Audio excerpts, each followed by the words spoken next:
Hola, hola amigos, este resumen es de la novela 12, así que disfruten el spoiler.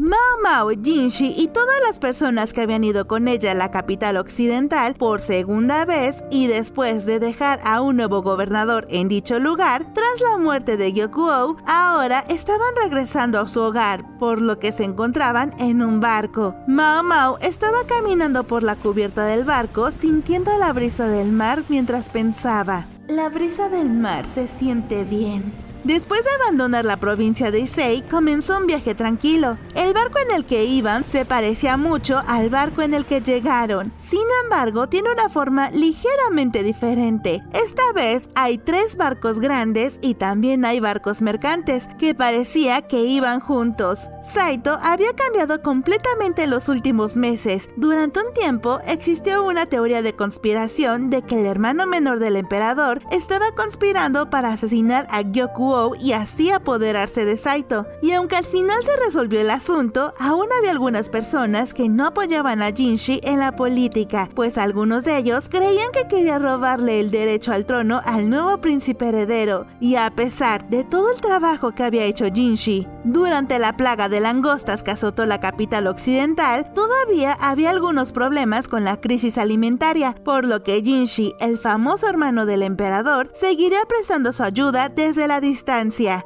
Mao Mao pensaba que era mejor que Jinshi regresara a la capital oriental, puesto que ahí se encontraba todo el poder y podrían moverse de manera más rápida. También, el día en que se marchó a Seisei, la madame de la casa Verdigris le pidió que le llevara un recuerdo. Sin embargo, ella había estado tan ocupada con asuntos más importantes que había olvidado comprar recuerdos para todas sus hermanas y su padre Loumen. Sin embargo, por cosas del destino, pudo obtener algo para la madame, así que eso le daría como recuerdo, y al pensar bien, se dio cuenta de que había estado lejos de su hogar por más de un año, por lo que se preguntaba cómo estarían todos, qué cambios habría en el palacio, en la consulta médica y por supuesto en el barrio del placer, lo cual la hizo sentirse un poco nostálgica, por lo que quería relajarse un poco, pero el barco estaba lleno de pasajeros que regresaban al centro, por lo que Mao Mao estaba buscando un lugar para descansar cuando se le ocurrió que podría pedirle ayuda a Chue, pues ella era hábil para este tipo de cosas, así que fue a buscarla y la saludó con el típico saludo que Chue usaba para llamar a Mao Mao: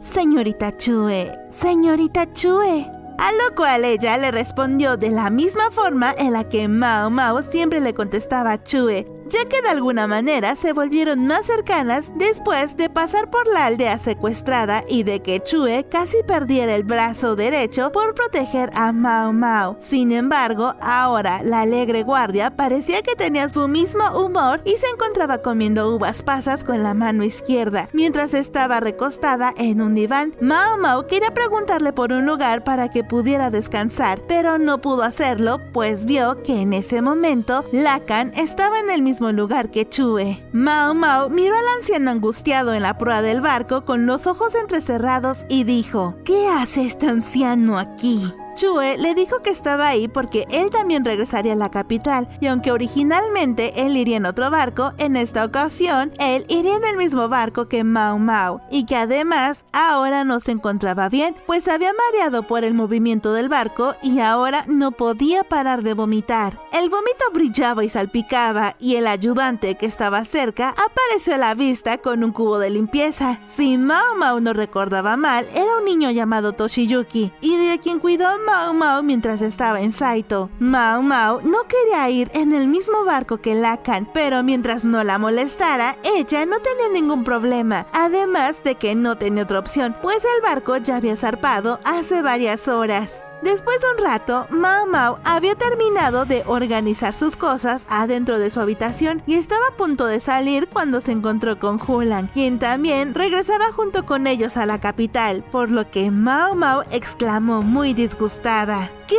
hace este tipo aquí? Hulang llevaba la misma sonrisa en su rostro, quien saludó como si nada a Mao Mao. Ella, a su vez, lo miró con los ojos entrecerrados por el disgusto. Chue lo miró con sorpresa y enojo y le pidió que limpiara el vómito que Lacan había desparramado enfrente de la habitación, pues esa era la habitación de Mao Mao y ella, y que una vez que hubiera terminado, tendría que ir a seguir limpiando la cubierta en donde se encontraba Lacan. Mao Mao odiaba a Hulang más que a nadie en el mundo, incluso más que a Lacan, pues por su culpa ella había sido incriminada en un asunto bastante peligroso, al salvarle la vida a Shikyo, quien había sido herido con una flecha envenenada y motivo por el cual estuvo vagando durante semanas por toda la provincia de Issei para después terminar siendo secuestrada en una aldea de bandidos, y que después el líder de dicha banda la había querido matar, por lo que Chue, al protegerla, perdió el brazo derecho y casi pierde la vida también, por lo que ahora que lo tenía enfrente, Mao Mao quería golpear con fuerza a Hulang, pero por alguna razón todo su cuerpo estaba cubierto de quemaduras, así que no pudo hacerlo. Después miró a Chue y le dijo que por alguna razón no estaba tranquila con Hulang ahí, a lo que Chue en respuesta solo levantó su brazo lastimado y le pidió que le cortara algo. Mao Mao se sentía mal porque Chue había resultado muy lastimada. Segundos más tarde, Hulang interrumpió la conversación de Mao Mao y Chue y dijo que él ahora estaba en ese barco, pues ya no tenía un lugar en Saito y que ahora su misión en la vida había cambiado debido a sus acciones. A lo que, llena de angustia, Mao Mao le dijo a Hulang: entiendo que no tienes un lugar donde quedarte. ¿Cuál es tu misión? Hulang se sonrojó un poco y bajó los ojos. Mao Mao estaba empezando a sentirse mal también, por lo que no quería saber muchos detalles de la persona que más odiaba, pero cuando estuvo a punto de irse, él dijo: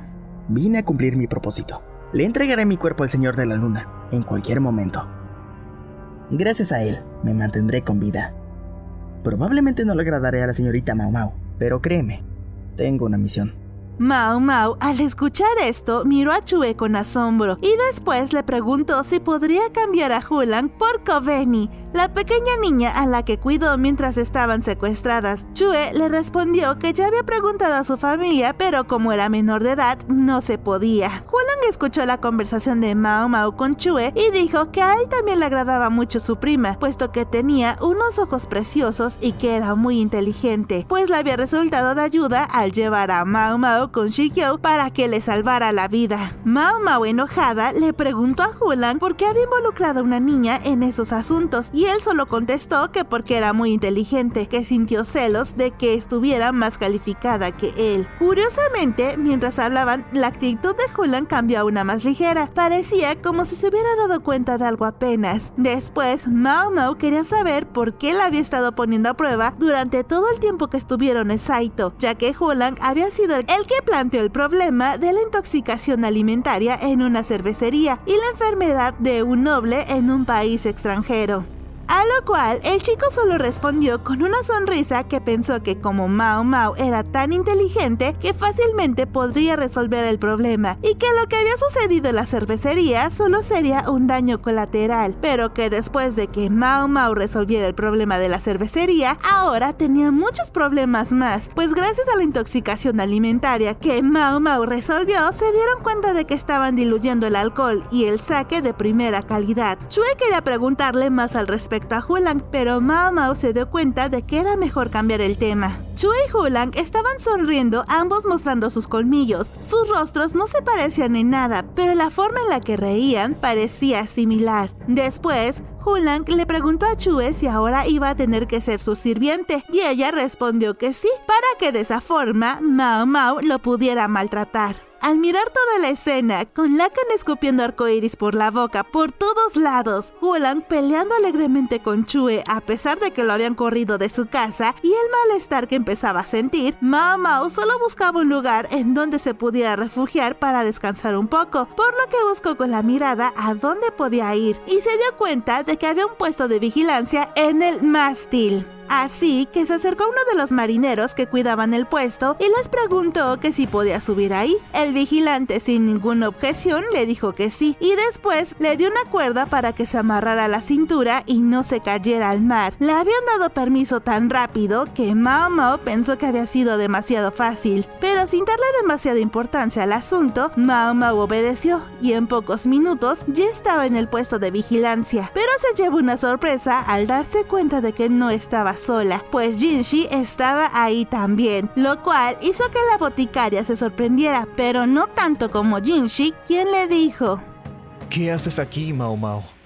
Lo mismo le pregunto, maestro Jinshi. Jinshi le contó a Mao Mao que él se había escapado porque en el barco había mucho caos con tanta gente a bordo, pero Mao Mao supuso que de la única persona de la que se estaba escondiendo sería de Hunan, quien ahora traía consigo en este viaje de regreso al centro. Y antes de que Jinshi pudiera decirle algo, ella le contó que quería estar afuera porque hacía buen tiempo, pero que el extraño estratega estaba esparciendo vómito por todos lados, así que pensó que ese sería un buen lugar para ella. Jinshi, al darse cuenta de que ambos habían tenido razones similares, le dijo: Bueno, siéntate. Es muy pequeño el lugar. Sopórtalo. Mao Mao, al escuchar a Jinshi, se sentó. Como el lugar era muy pequeño, no pudo evitar que sus hombros tocaran los brazos de Jinshi, y en su mente pensó que tal vez la habían dejado subir tan fácil porque el príncipe estaba ahí. Después, para llamar la atención de Mao Mao, Jinshi dijo que por fin podrían regresar a casa, a lo que ella respondió que aún no llegaban y que faltaba un largo viaje de regreso. Pero el príncipe, con una sonrisa, le respondió que no dijera esas cosas porque el simple hecho de que regresaran a casa ya lo ponía feliz, pero Mao Mao le dijo que en casa solo le esperaría mucho más trabajo, y él estuvo de acuerdo, puesto que tendrían que hacer muchas cosas extras, además de su trabajo habitual, como el de apoyar desde la distancia a la provincia de Issei. Mao Mao pensó que era extraño oír decir a Jinshi todo el trabajo que tenía que hacer, puesto que él siempre lo hacía sin quejarse porque era muy responsable. Sin embargo, la expresión del rostro de Jinshi le dijo que no tenía más remedio que hacerlo. Jinshi aún tenía una cicatriz en su bello rostro, y Mao Mao recordó a los niños refugiados con Aduo, por lo que pensó que tal vez Jinshi también recuerde ese suceso cada vez que se mire en el espejo, pero parecía que no le daba mucha importancia a esa cicatriz, así que sin más, Mao Mao le preguntó a Jinshi: ¿Qué quieres hacer cuando regreses a la capital, maestro? Ella realmente no tenía ninguna intención de profundizar en el tema, puesto que solo le había preguntado eso para tener un tema de conversación, pero a Jinshi parecía que se estaba pensando mucho la respuesta, por lo que dijo: ¿Qué quieres hacer? Mao Mao pensó que no era algo para darle muchas vueltas, porque todos tendrían algo que quisieran hacer cuando llegaran a casa, como ella, que quería recolectar hierbas medicinales, elaborar medicamentos o descubrir la eficacia de nuevos medicamentos. Parece que hay tantas cosas que quiero probar.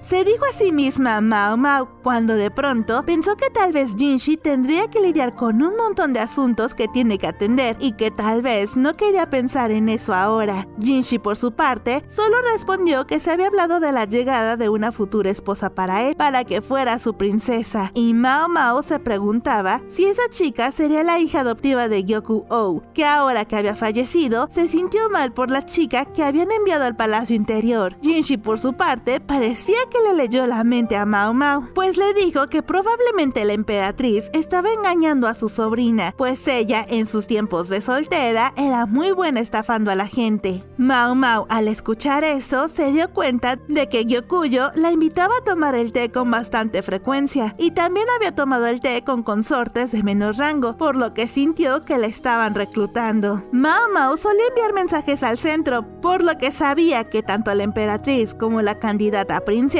estaban bien, pero no sabía realmente cuál era la situación en el palacio interno. Después, Jinshi le preguntó a Mao Mao si quería ir a saludar a la emperatriz Gyokuyo cuando regresara, pero ella le contestó si realmente quería ir porque la emperatriz la había invitado muchas veces a su palacio, pero Jinshi respondió que después de todo no tenía por qué ir. Momentos después, Jinshi dijo que sí había algo que quería hacer, lo cual sorprendió a Mao Mao con su respuesta, pues no sabía a qué se refería, y él no le contestó nada, sino que simplemente tocó la mano izquierda de Mao Mao con su mano derecha. Mao Mao, sorprendida, le dijo: ¿Esto es lo que quieres hacer? Jinshi, mirando sus manos unidas, le respondió que había más cosas que quería hacer pero que no podía. Y después la mirada de Jinshi se dirigió hacia la persona que escupía vómito en la cubierta y le dijo: Me estoy conteniendo mucho. Es un poco difícil. Mao Mao ya sabe mucho sobre las emociones de Jinshi y sobre todo sabe que ya no tiene que imitar a un eunuco, y al pensar en eso se sintió un poco incómoda estando tan cerca del príncipe, pero al mismo tiempo pensó que era agradable estar así, y de pronto en su cabeza pudo escuchar fuerte y claro la voz de Chue, quien le dijo: Mao Mao, tienes tus circunstancias y por eso no te dejas llevar por las emociones, pero no puedes usar eso como una excusa. Últimamente, estas palabras de Chue siempre venían a la mente de Mao Mao cada vez que estaba con Jinshi. Quizás los sentimientos de Mao Mao por Jinshi no sean una pasión ardiente, ya que ella sentía que no podía amar tan apasionadamente a Jinshi como lo hacía él por Mao Mao, pero al mismo tiempo sentía un gran alivio. Mao Mao estaba empezando a pensar que no había personas a las que pudiera acosar y también estaba comenzando a comprender cuáles eran sus emociones, por lo que decidió que era momento de tomarlo en serio. Desafortunadamente, no esperaba que una criada perezosa como Chue le hiciera darse cuenta de eso. Ahora, ¿qué debemos hacer?, pensó Mao Mao mientras su mano izquierda aún tocaba la mano derecha de Jinshi, y se dijo a sí misma: es bueno que no pase nada, pero no sé cuándo dejarlo ir. De pronto, escuchó la dulce y suave voz de Jinshi que le dijo: ¿Qué quieres hacer? Mao Mao levantó su rostro para ver los ojos de Jinshi, y cuando lo hizo, él bajó su rostro al de ella, posando sus labios ligeramente en los de Mao Mao. El toque había sido tan casual que por un momento Mao Mao no supo qué había sucedido, ni cómo reaccionar. Jinshi solo apretó su boca y miró a Mao Mao. Ella solo exclamó un «¡Oye!» y después miró hacia otro lado, pero en su mente estaba pensando en que tal vez ella no odie el contacto físico como lo había pensado, y sin querer gritó unas palabras que Chue le había dicho: «¡No te engañes!». Jinshi la escuchó y solo le dijo: Por favor, no hables demasiado alto. No sé qué harás si el estratega raro te encuentra. ¿Así? Es probable que suba hasta aquí cubierto de vómito. Jinshi no dijo nada más y solo guardó silencio. Mao Mao también permaneció en silencio y miró hacia abajo sin comprender. Sin embargo, todavía tenía las manos entrelazadas. Hay muchas personas diferentes a bordo, además de la que va allí, pensó Mao Mao. Lo mismo ocurre con el excéntrico estratega, pero también hay compañeros granjeros que el hermano mayor de Lahan había traído con él. Mao Mao sintió pena por ellos, y cuando estaba pensando en el hermano mayor de Lahan, Mao Mao se había dado cuenta de algo, y es que aparentemente lo habían dejado al hermano de Lahan en un pueblo del occidente, pues había ido a investigar y nadie le avisó que ya tenía que regresar. Al darse cuenta de esto, Mao Mao y Jinshi se sintieron mal por él, y sus manos, aún unidas, comenzaron a sudar.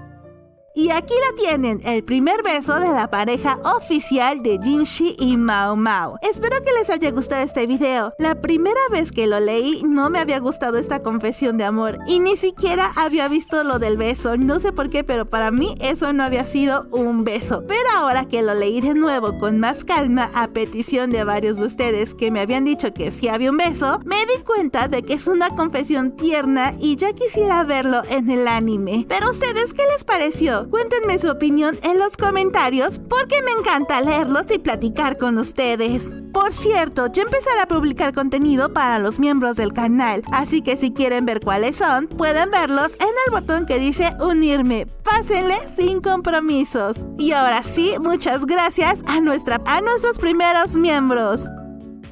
Yo me despido y espero verlos a todos en un próximo spoiler.